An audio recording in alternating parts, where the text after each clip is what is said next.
All right, guys, here's another good example, a very obvious example of cover one. As we've discussed in other videos, we know that cover one means we have a single safety deep in the middle of the field, and then we're getting man underneath, right? We're getting man all the way across. Now, there's a lot of different variations of cover one, like there are any coverages. Right now, what we do see is that the corners are all playing inside leverage, head up.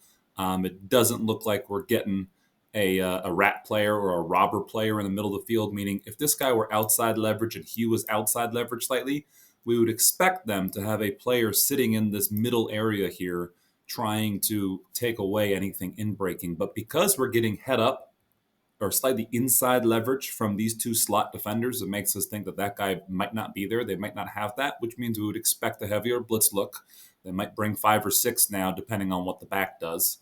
So as we run through the basic cover one set, we see the initial implication is that they are going to bring 6. They are spying with Fred Warner here, who's looks like he's about to bail off. But you can see inside leverage from the slot defenders. So a pretty straightforward cover one. Inside leverage on the outsides as well. Single safety in the middle of the field.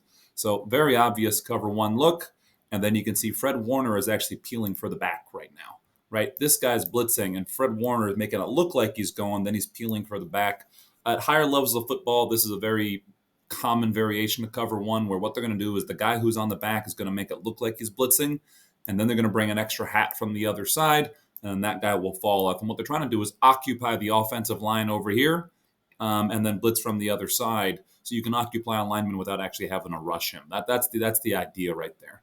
So Cardinals throw just a what we're going to call a throw by hitch for right now. We'll get into that in a second. But that's a kind of very basic cover one look. Now, if we look at the top of the screen here, what we see is they're throwing a hitch against cover one, which ordinarily you wouldn't think necessarily. I mean, maybe you would, but I think conventional wisdom would say, short standstill routes would not be great against man coverage. But this timing hitch has become something that a lot of teams are comfortable with. All they're going to do is DeAndre Hopkins here is going to sell vertically to try to get the DB's hips to turn. And once he turns, he's going to sit down and work back.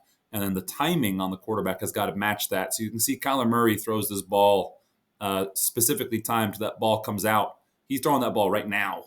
He knows that this guy is going to have to run by, and he knows that DeAndre Hopkins is going to stop. So it's that timing hitch route to the outside ends up being just enough for them to pick up the first down. Clean example on cover one with a little bit of an interesting look up here from the front. Kind of something you see more at the NFL level. You won't see that as much down at the high school level. I think maybe you will. I shouldn't assume what you see in your own conference and stuff, but very obvious pre-snap cover one look.